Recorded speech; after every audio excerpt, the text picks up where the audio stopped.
Donald Trump या कमला Harris, कौन बनेगा राष्ट्रपति? अंतिम सर्वे में बदला है अमेरिका का मूड।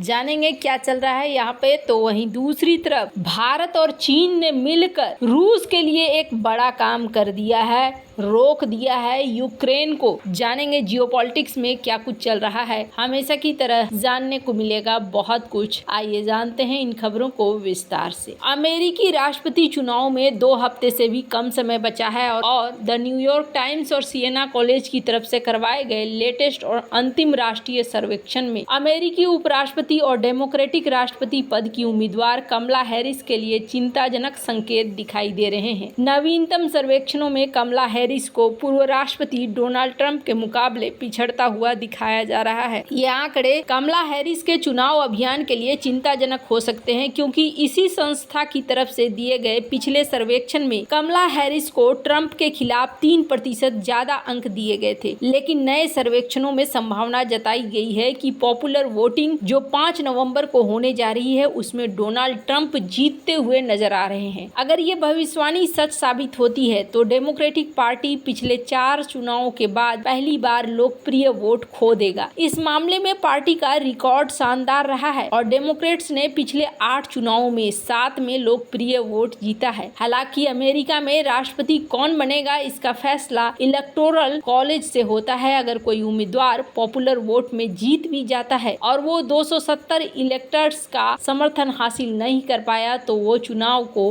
हारा माना जाता है। राष्ट्रपति पद के लिए कमला हैरिस के अभियान की शुरुआत में कई लोगों ने अनुमान लगाया था कि कमला हैरिस 5 नवंबर को होने वाले पॉपुलर वोट में डोनाल्ड ट्रंप के मुकाबले ज्यादा वोट बटोरेंगी, भले ही वो इलेक्टोरल कॉलेज में ट्रंप से हार जाए। लेकिन न्यूयॉर्क टाइम्स के सर्वेक्षण ने सुझाव दिया कि 60 साल की डेमोक्रेटिक फायरब्रांड नेता कमला हैरिस पॉपुलर वोट भी हार सकती हैं। द न्यूयॉर्क टाइम्स और सिएना कॉलेज के पोल के अनुसार दोनों उम्मीदवारों को पोल में 48% लोकप्रिय वोट मिले हैं। पिछले पोल में कमला हैरिस को ट्रंप के मुकाबले 3% ज्यादा पॉपुलर वोट मिलने की संभावना जताई गई। पिछले सर्वे में और कमला हैरिस को 49% और ट्रंप को 46% वोट मिलने की संभावना जताई गई थी। सर्वेक्षण में कमला हैरिस के लिए एक और बुरी खबर आई है और इसमें कहा गया है कि सिर्फ 28% उत्तरदाताओं का मानना है कि एक देश के रूप में संयुक्त राज्य अमेरिका सही दिशा में आगे बढ़ रहा है। चूंकि हैरिस वर्तमान प्रशासन का हिस्सा है, इसलिए ऐसे आंकड़े उनकी स्थिति के लिए नकारात्मक है। ये सर्वेक्षण 20 से 23 अक्टूबर को आयोजित किया गया। इसमें दुनिया भर के 2516 अमेरिकी मतदाताओं के प्रतिक्रियाओं को शामिल किया गया, जिसमें 2.2% अंकों की त्रुटि का मार्जिन है। सभी 7 स्विंग स्टेट में दोनों उम्मीदवारों के बीच मतदान अविश्वसनीय रूप से कड़ा बना हुआ है, जो सुझाव देता है कि ये रेस अमेरिकी इतिहास में सबसे करीबी में से एक हो सकती है। इसलिए ये देखना दिलचस्प होगा कि क्या अमेरिका को अपना पहला महिला राष्ट्रपति मिल पाएगी या फिर नहीं मिल पाएगी। खैर, अब यहाँ पर जो कुछ भी चल रहा है वो आने वाले समय में दिखाई देगा। वहीं दूसरी तरफ बात करें भारत की, तो भारत और रूस यहाँ तक कि ब्रिक्स के खेल शुरू हो चुके हैं और ब्रिक्स के खेल में अब यहाँ पर अमेरिका के लिए भी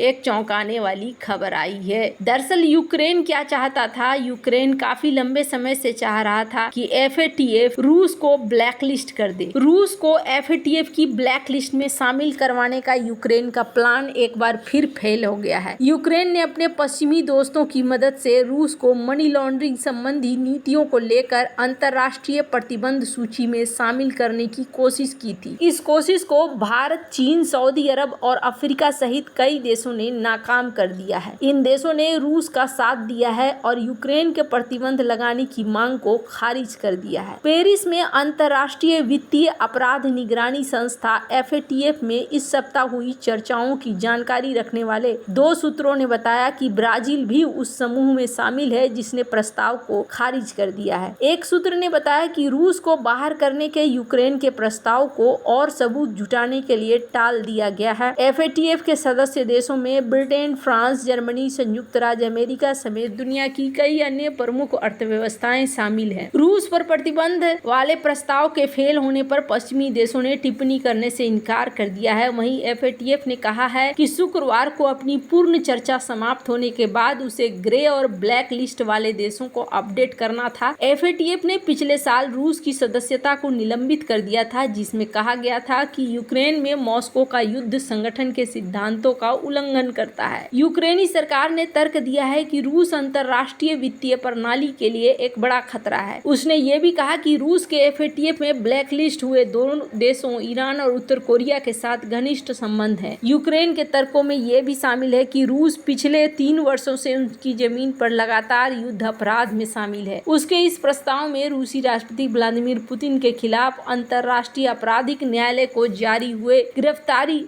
से जारी हुए गिरफ्तारी वारंट का भी जिक्र है। लेकिन यहाँ लाख कोशिश करने के बाद भी रूस के ऊपर इन्हें सफलता नहीं मिली है। आपको बता दूं, इस मामले में अमेरिका ने चुप्पी साध ली है, पर यह कहा जा रहा है कि जिस तरीके से यहाँ देखने को मिला कि ब्राजील ने भी सपोर्ट कर दिया और भी कई देशों ने सपोर्ट कर दिया, तो ये चाइना और भारत भी एक साथ आ गए। ये अमेरिका के लिए एक संकेत है कि जियोपॉलिटिक्स में अब बहुत कुछ बदल रहा है और तौर तरीका भी देशों का बदल रहा है। आने वाले समय के लिए एक बड़ा एग्जाम्पल यहाँ देखने को मिल रहा है कि वक्त को बदलते देर नहीं लग रहा। वैसे आपको बता दूं क्यों FATF लगना चाहिए, इसमें एक और कारण आया, और कारण ये आया है कि कहा गया कि FATF इसलिए भी लगना चाहिए क्योंकि यहाँ डिजिटल करेंसी का इस्तेमाल की बात हो रही है। पर यहाँ पर रूस ने कहा है कि हम डिजिटल करेंसी का इस्तेमाल और भी बढ़िया तरीके से करने के लिए कोशिश करेंगे, जिससे कि दुनिया भर के देश यहाँ पर इस पर आ सके। जो हमारा क्रिप्टो एक्सचेंज रेगुलेशन होगा ये FATF के आधार पर ही होगा। मतलब कि रूस एक अलग ही लेवल की कहानी और एक अलग ही लेवल के गेम में शुरुआत कर रहा है। खैर, आपको बता दूं भारत और बाकी देशों ने क्यों यहाँ पर सपोर्ट किया है, तो इसलिए भी सपोर्ट किया है क्योंकि इनका एक बिजनेस भी है जो चलता है और ये इसके साथ अच्छा खासा व्यापार करते हैं। ऐसे झंझटों में एक बार पढ़ने का मतलब ये है कि फिर ये भी यहाँ पर निशाने पे आएंगे, और निशाने पे आएंगे तो फिर दिक्कत हो जाएगा व्यापार और व्यवसाय करने में। कहीं ना कहीं इस वजह से भी रूस का सपोर्ट किया गया कि रूस को इसमें शामिल न किया जाए और